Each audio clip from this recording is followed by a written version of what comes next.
Dallas Cowboys edge rusher Micah Parsons could play 8 different positions during the 2023 season. All that and more this episode of the Locked On Cowboys podcast. You are Locked On Cowboys, your daily Dallas Cowboys podcast. Part of the Locked On Podcast Network, your team every day. Locked On Cowboys. Locked On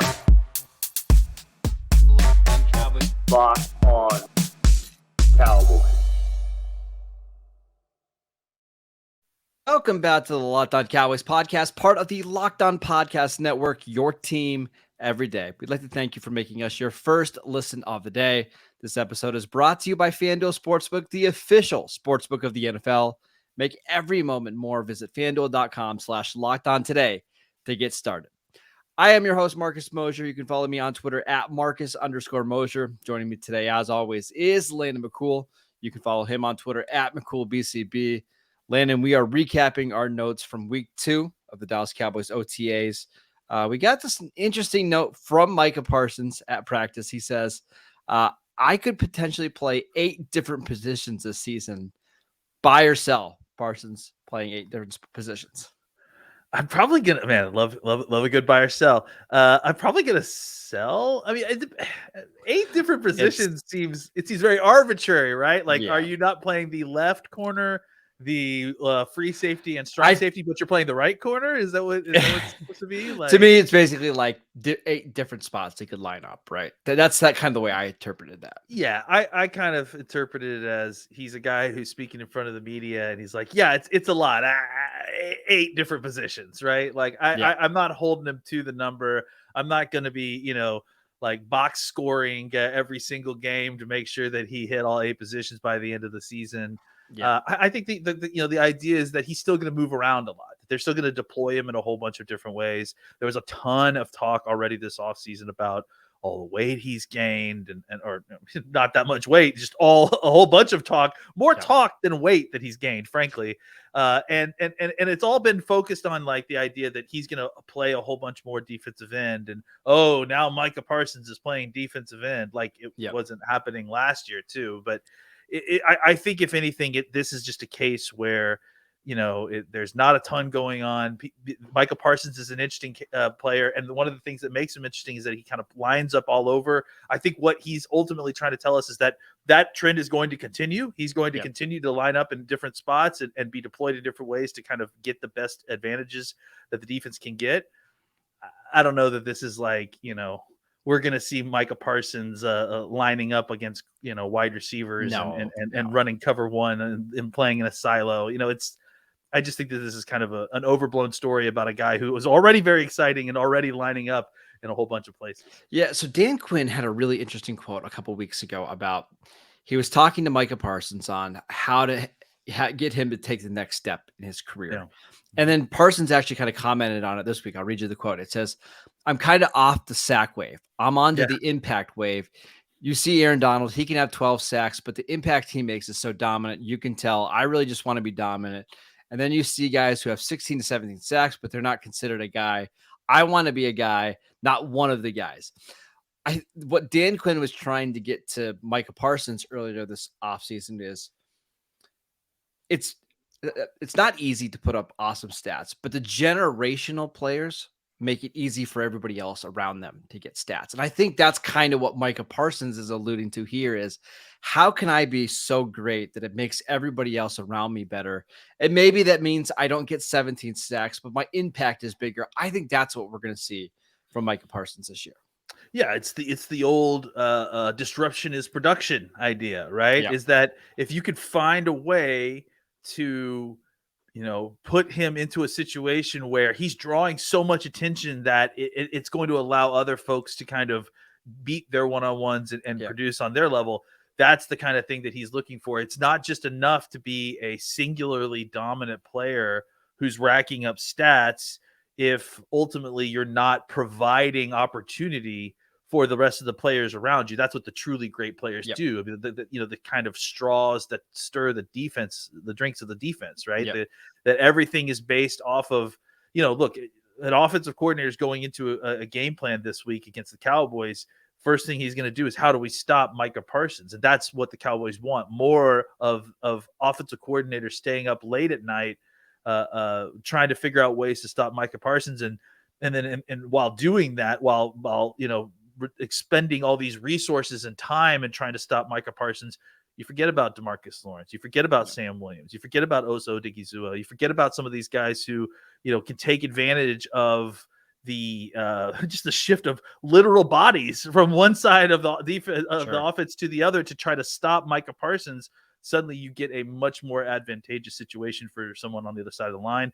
And that is, I think, the reason that Quinn is trying to get him on this new wave, right, is because that's the next step, right? Like it's great to go Pro Bowls. It's great to have 20 sacks. It's great to put up large numbers, but ultimately, even Parsons admits what he wants is to win. What he wants is to kind of dominate. And the truly great players, the Reggie Whites, the Aaron Donalds, the guys that they've mentioned, Lawrence Taylors, the DeMarcus Wares. I mean, honestly, all of those guys, those Hall of Fame type players, the thing that made them great is that it took a monumental effort by offenses to try to stop them. And in that effort, teams lost track of the other great players on those defenses. Yeah, and I don't think it's so much about just making sure that Micah Parsons occupies a double team all the time. That's not what it's about. It's just to create confusion, right? Yeah. Like find weakness, exploit it. Yeah, and I look at like what Aaron Donald has done with the Rams, and basically, if you're an edge rusher that plays with the Rams, you're going to get 10 sacks by default every year because Aaron Donald's going to have so much coverage on him, right? So you're going to get 3 unblocked sacks a year. Or if you're DeMarcus Ware, right? George Selvey can come in and have an 8.5 sack season, right? Just because of the opportunities. Obviously, there's better talent around Micah Parsons and George Selvey and some of those other guys, but I think that's the idea, right? How can you create advantageous situations for everybody else on the roster while maintaining your dominance?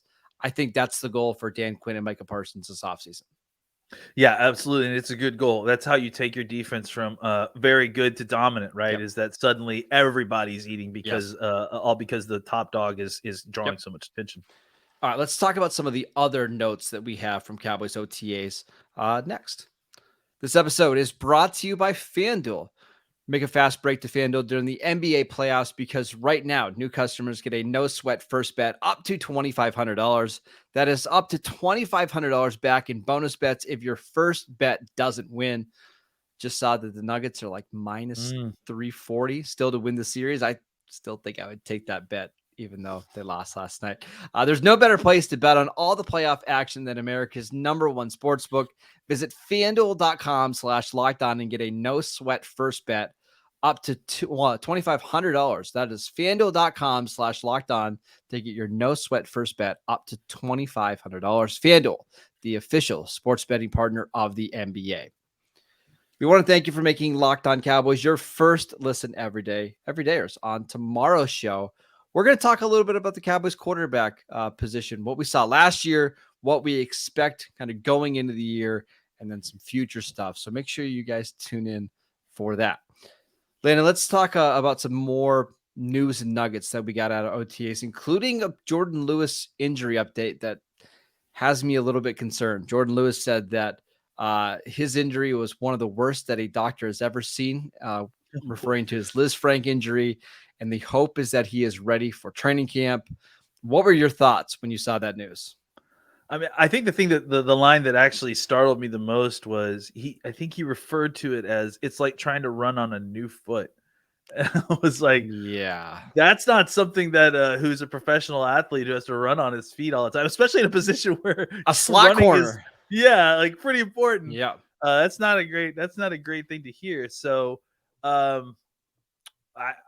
honestly don't know what to think. I mean, I think it's my first thought honestly is well, what does this mean? Like, does it mean that he is behind the 8 ball and that this is something that he's really going to struggle to kind of come back from? I mean, everyone can put on a smiling face about it or talk about it in the past if they want, but it does feel like it's something that is going to have an effect on him, certainly early on in training camp. But I mean, I don't know, maybe even well into the season. So, and maybe he won't be the same player. We've seen these kind of injuries sap players' explosiveness. I mean, this is pretty common at this point. It's kind of what ended Dez's career, right? I was just going to say that's what I mean. Honestly, Dez was just not quite the same athlete, and Dez Bryant was a much more explosive athlete than Jourdan Lewis was before this. So Jourdan was already kind of playing with on the savvy spectrum of the cornerback, groups as opposed to the athletic spectrum. So it's a concern. I mean, obviously the thing that helps this is that the Cowboys are filthy in their depth at cornerback at right now. They've got a lot of bodies, but I mean, part of that was knowing that you had Jourdan Lewis as your potential starting slot corner for someone to take that job from him. And maybe that's why we've seen so much rotating going on at the slot cornerback position during OTAs, including Kelvin Joseph, a little bit of Duron Bland moving there. Like maybe they know there's a chance that they just don't have Jourdan Lewis for the first 6 games of the season, maybe due to PUP, or maybe not at all, right? Maybe there's a chance that he just gets to training camp, he's able to pass a physical, but he's just not the same player, and the Cowboys just decide to move on. Yeah, I mean, I have to think that those are possibilities that are inside the spectrum of possible outcomes, right? Yeah. Like it's just concerning. I mean, it certainly isn't the kind of review you want to hear about as someone coming off of an injury. But at the same time, maybe there's a situation where he's recovered and he's okay. But I think that it obviously was extremely concerning and eye-opening, and certainly something that makes you go back to Jourdan Lewis's profile as what you're expecting for the next season, and kind of maybe make some adjustments on what's even possible for him this coming season. I do wonder if the Cowboys will slow play this a lot, right? Like, because there's really no reason to rush him back on the practice field in August. Yeah. And if some of these young corners, including one we're going to talk about in a second, look good in training camp, maybe the plan is just to put them on PUP. So that way you can keep an extra cornerback. And that way, when we get to, when's the 6-week mark? That'd be like late October. Mm-hmm. You have just another, asset that you could potentially use if you're losing some cornerback depth. I kind of had a feeling that we're trending in that direction. I mean, honestly, for the Cowboys, like I think they would have loved to have had a cornerback that they have kept in their back pocket last year, at the end of the season when they had so many injuries. So if there's an opportunity to do something like that this year, I bet they would take it. And again, remember, PUP will take you basically 4 months from now. So that's a long time to let Jourdan Lewis recover from the surgery, get back to 100% or as close as he can be. We'll see. This is certainly a situation that we're going to have to monitor throughout the summer, throughout training camp, and probably well into the season. Let's also talk about Stefon Diggs. There's some discussion about the Cowboys wanting to get a contract done here. Even Stephen Jones, right before we jumped on, said the Cowboys have touched base with Stefon Diggs' agents. What's going on here? It sounds like the conversations have at least started, and I don't know if that's directly related to his absence or whatever. I mean, look, hold in. Yeah, hold in, right? Like he's at OTAs, but he just didn't go on the field. So, I mean, I don't know if those things are related, but it does sound like at least negotiations have begun. I have to feel like it's probably not coincidental that they started, right after they got all that money back from their June 1st cuts. Yeah. So, it sounds like the Cowboys right now are kind of engaging in negotiations with, early days with both CeeDee Lamb and Stefon Diggs. So, and obviously, as you may be aware, that their contracts are kind of similarly tied together at this point. So, but the reason why the Diggs one is more pressing is because the Cowboys do have the 5th-year option with CeeDee Lamb, which they exercise this offseason. They're saving some money for obviously Micah Parsons down the road, but it does feel like if they can get this Diggs one done now or before the season, one less thing to have to try to worry about and try to do next offseason. Yeah, I mean, at some point you're going to have to pay Micah Parsons for all 8 positions that he's going to be playing. So it's going to be very pricey. I do find it really fascinating. The Cowboys say, "Hey, no, he's a linebacker, guys. He's not." They're already engaging in that, right? They're already engaging in the let's start slotting folks into the correct franchise tag box, right? Yeah, I listen. I mean, we joke about that, but honestly, I don't know how much playing around they're going to do with CeeDee Lamb, Stefon Diggs, and especially Micah Parsons. I just Parsons specifically is a cornerstone player Yeah. of this team. Yeah. So I just imagine they'll give him whatever money he wants. There may be some conversation. I think of these three, and we've talked about this before, Diggs is likely to be the most contentious of the negotiations. Just probably because he's probably the least consistent of the three players, right? And that is, kind of historically a position that has fluctuated in value and play year to year, right? Like it's very hard for a cornerback to be consistently good year over year. So I think the Cowboys might use his interception totals against him. Hey, you had 11 in 2021 and 3 last year. Why are we paying top dollar for a guy that only has 3 interceptions, even though he was a better player? He's a better player, and that's, I'm sure, what they'll argue. We don't need to negotiate for Trayvon Diggs' agent. He's got plenty of skins to do They get paid a lot to do that. They get paid a lot. Listen, if you guys want to throw us some money, we'll make some points for you. But I do think that it's something that is happening. The Cowboys are clearly interested in keeping all these guys. The sooner that they can sign them, I think it's the better, because it gives them more flexibility to do some more things if they want to. So it's exciting days. Hopefully they get done soon. All right, let's talk about some actual notes from on the field during the Cowboys OTA practice next. All right, Landon, one of the players that has gotten maybe the most buzz through OTAs is Eric Scott, a cornerback that the Cowboys selected late on day 3. Once again, he had a really good practice on Thursday when it was open to the media. He had an interception. At what point do we start to buy into this Eric Scott hype? I mean, let's see what happens. The mini camp, I think, starts tomorrow, if I'm not mistaken. So let's see, if we start to continue to hear some of this stuff through mini camp. I mean, I don't know if we'll get mini camp notes or anything like that, but like maybe there'll be some buzz that comes out of the building. I mean, look, it's whenever you're talking about what we're talking about, and that is a down roster rookie getting snaps with, kind of near the first team or the first team, you have to kind of wait for the drumbeat, right? Like if you're hearing it early, you got to, it's not like, it's not the same as if we heard Mozzie Smith was like having great practices, right? Yeah. Like this is like, that's ultimately very believable. He's a first round pick. Yeah, of course. This is something that's like, I got to see it. I need a little bit more proof. I need to see a little bit more. And that's kind of constantly what we're saying with some of these down roster, especially rookies, right? So if he's, taking snaps with the first team last week, it's great. Let's see what he did the next week. He did it some more. Let's see what he does in minicamp. We got to kind of continue the drumbeat before we can really start getting too hyped about this. It's easy to kind of like get excited that this guy could be something really great that they got a steal for it, like they did potentially last year with Bland.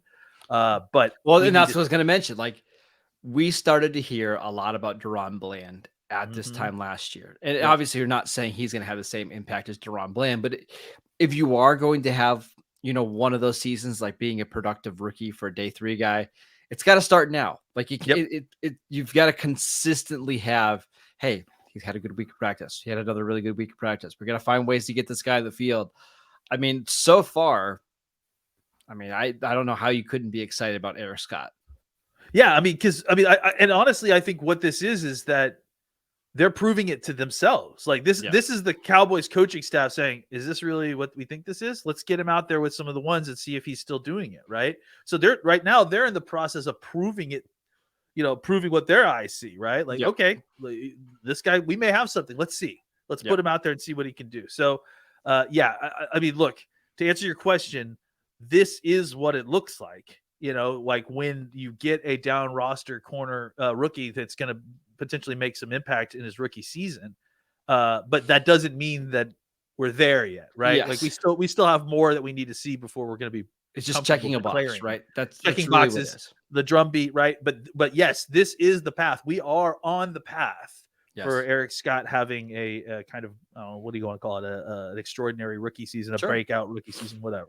Yeah, I mean, listen, I think the first job for him is just make the roster, right? That's first and foremost. You've got to make the roster before you can start making plays. So, that's more than what we even expected for him at this. Before this. So like clearly, like what we're doing now is just basically raising the expectation level of him, just based on what we're hearing from inside the building. Yeah, I'm gonna be curious. Like, does he beat out Kelvin Joseph? for a roster spot? Does he beat out Nahshon Wright, who was let's loop this all in together, right? Like you're talking about beating out like Kelvin Joseph. Let's go back to the Jourdan Lewis conversation, right?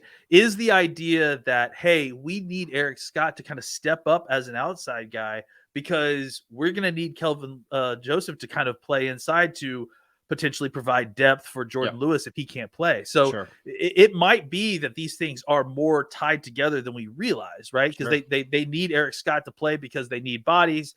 Eric Scott's not a slot player. They think Kelvin Joseph is. So Scott maybe steps in and kind of takes Kelvin Joseph's spot on the outside. So it'll be interesting to see how this all plays out. Last thing before we head out. We haven't got a ton of news about Mazi Smith. And I think, frankly, that's because there's no pads and no contact, right? Yeah. Any concerns here at all?